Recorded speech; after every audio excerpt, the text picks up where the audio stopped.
मान लो तुम्हारे पास आईफोन 11 है और तुम वापस कहते हो कि यार आईफोन 14 प्रो दिला दो, पूछेंगे क्या काम है, तुमने कहा उसमें चेहरा देख बड़ा गोरा दिखाई पड़ता है, तो कहेंगे कि यार फालतू क्यों पैसा लुटा रहे हो, तुम्हारा काम चल रहा है ना। जब तुम्हारा किस चीजों से काम चले, तुम किसी चीज को विलासिता के लिए मत लो। एक बहुत बड़ी बात बताने जा रहा हूं, लिख लेना डायरी में। दुनिया को समझने के लिए दो भागों में बांटा गया है, एक चैतन्य और एक जड़। चैतन्य, चैतन्य मतलब कॉन्शियस, और दूसरा जड़। जैसे कुर्सी है ना, ये जड़ है और तुम कॉन्शियस हो। सुन लेना, बहुत बड़ी बात बताने जा रहा हूं, तुम पैसा ज्यादा वेस्ट करते हो। अब इस चैतन्य को आनंद जब भी आएगा तो चैतन्य से ही आएगा, जड़ से कभी नहीं आएगा। तुम 50 लाख की घड़ी लगाकर कभी आनंदित नहीं रहोगे। वो भ्रम है तुम्हारा कि मैं 2 लाख का सूट पहन लूंगी तो पूरी दुनिया मुझे देखेगी। कोई नहीं देखेगा। तुम जब भी तुम्हें दुनिया देखेगी, तुम्हारे कर्मों से देखेगी। तुम तेंदुलकर बन गए, तुम अरुंधति रॉय बन गए, तुम कलाम बन गए, तब दुनिया तुम्हारी तरफ देखेगी। और वैसे अगर देख रही है तो मजाक उड़ा रही है तुम्हारा। कितने यूट्यूबर इन्फ्लुएंसर हैं, यूट्यूबर देखो, रील बनाने वाले देखो, कुछ भी बना रहे हैं, कुछ भी। इसके चक्कर में तुम मत रहो। इसीलिए प्रोस्टिट्यूशन को पाप माना जाता है, वैश्यावृत्ति को, क्योंकि तुम किसी की सिर्फ शरीर खरीदते हो, उसकी चेतना नहीं खरीद पाते। विवाह में चेतना भी साथ में आती है, वो पत्नी। इसीलिए वैश्यावृत्ति को पाप माना जाता है, क्योंकि जड़ को तुम कभी भोग ही नहीं सकते। ये कुर्सी 5,000 की है और चाहे 50 लाख की, काम तो बैठने में ही आएगी ना। तो विद्यार्थी के रूप में, प्रतिस्पर्धी के रूप में, तुम जितनी चीजों की जरूरत हो बस उतना ही लो। अगर तुम्हारी कोचिंग 3 किलोमीटर के अंदर में है तो तुम साइकिल से आओ यार। 3 क्या 5 किलोमीटर भी है तो भी तुम साइकिल से आओ, चाहे तुम जिसके भी लड़के हो। तो 10 किलोमीटर की डेली साइकिलिंग हो जाएगी कि नहीं? तुम्हें अलग से एक्सरसाइज करने जाने की जरूरत ही नहीं है। और 3 किलोमीटर में है तो पैदल आओ, किताब उताब लिए पैदल लेके चले आ रहे। 6 किलोमीटर की वॉक हो गई, अलग से जिम वम जाने की जरूरत ही नहीं। लड़ना बहुत जरूरी है, पर जीवन में यह पता होना चाहिए किससे लड़ना है और किस लिए लड़ना है। यह जिसको नहीं पता वो बहुत परेशान है। तुम गांवों में देखो, एक एक बिस्सा जमीन के लिए लोगों ने अपने आप को बर्बाद कर डाला। एक बिस्सा जमीन के लिए मुकदमा लड़े, 15 बीघा बिक गया। देखो अपनी तरफ गांव में क्या हाल है।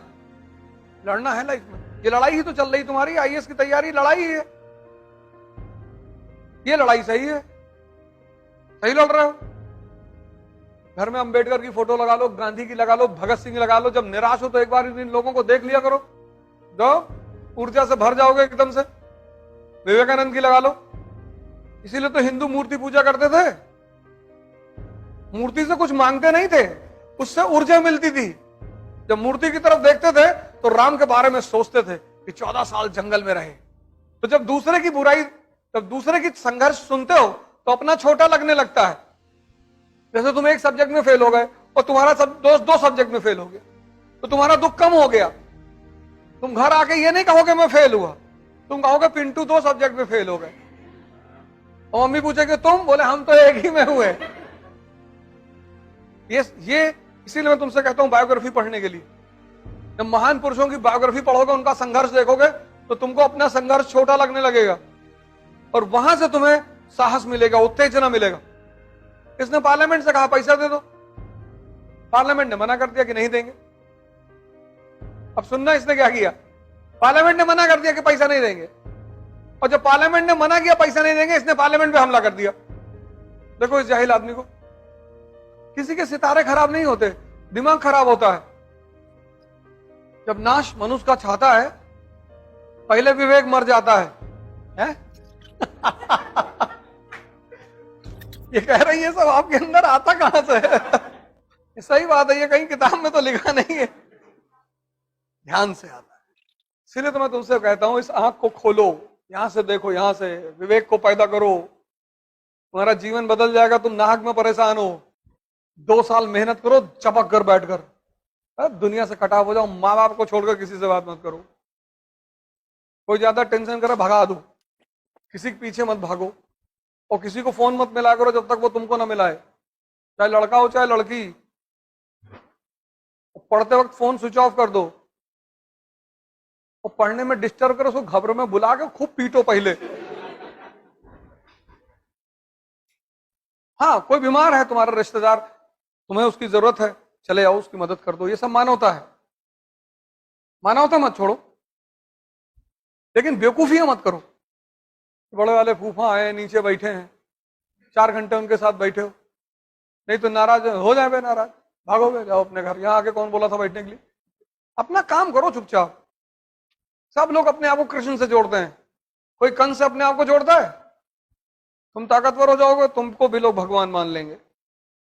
कोई कहता है भैया हम सुदामा बनना चाहते हैं, सब कहानियां इसीलिए बनाई गई थी कि तुम इनसे सीख लो। तुम गाना बना देते हो उस पर, अरे द्वारपालो, तुम्हारा अजीब रहता है यार, तुम सीखने के बजाय तुम उस पर गाना बना देते हो कि कन्हैया से कह दो कि दर पे सुदामा गरीब आ गया, फिर तुम उस पर नाचते हो गांजा उंजा पी के कि भैया मजा बहुत आ रहा है। तुम्हारा यार अजीब रहता है दुनिया में। अरे भैया गलत कह रहे हैं, बताओ। गजब आदमी हो यार, तुम तो ऐसे हंस रहे हो जैसे लग रहा है कि हम कोई चीज, तुम नहीं देखते हो इन चीजों को, तुम हंस इसीलिए रहे हो कि हमको ये चीजें क्यों नहीं दिखाई पड़ी। घटती तो ये सब तुम्हारे सामने भी है ना, पर तुमने गौर नहीं किया। तुम गाना सुन रहे हो, तुम भी मगन हो गए कि बढ़िया गाना बज रहा है। हम गाड़ी चलाते हैं तो हम उल्टे सीधे गाने पे आते हैं, उपेंद्र राणा के गाने, हम ठाकुर सुपरस्टार, और उससे गाड़ी चलती 500 की स्पीड पे। क्योंकि गाने में तो कुछ होता नहीं, लेकिन उसकी रिदम बड़ी प्यारी होती है। जब भी आप गाड़ी में चले और ड्राइवर गाड़ी चला रहा है तो भजन कभी मत सुनना, ड्राइवर सो जाएगा।